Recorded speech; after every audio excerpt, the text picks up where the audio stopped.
Showing you 4 easy steps in reading a sewing measuring tape. It may seem something at first, but with little practice, it becomes second nature. Let's get started. Step 1. Familiarize yourself with the measuring tape.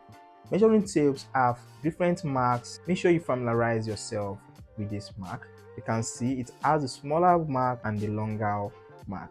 The smaller mark represents the fraction of an inch, while the longer mark are usually used to represent inches. Step 2. Find the starting point.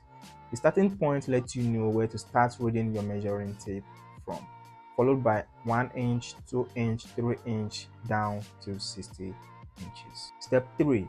Read the whole inches.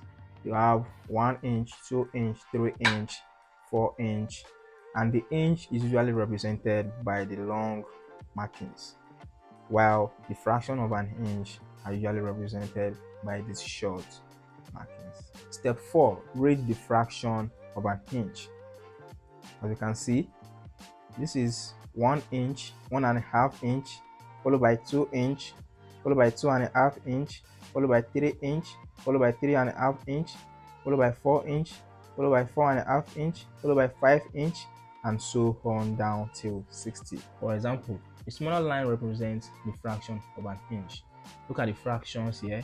This is 1/8, 1/4, 3/8, 1/2. And this 1/2, this is half of an inch.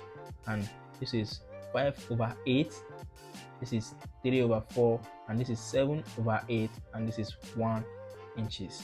Now from 1 inches, this is another 1 inches here, making 2 inches, making 3 inches, 4 inches, and so on. So if you need to measure something like 2.5 inches, so just count, this is 2 inches and this is half of an inch, making 2.5 inches. If you need to measure something like 2/8 of an inch, 2/8 of an inch, this is 2 inches and this is 1/8 of an inch, making 2/8 of an inch. We need to measure 2/4 of an inch. This is 2 inches and this is 1/4, making 2/4 of an inch. You just add up the fraction with the whole inch. It's very easy and simple. Thank you for watching this video. Make sure you like and subscribe to this channel. It really makes a huge difference.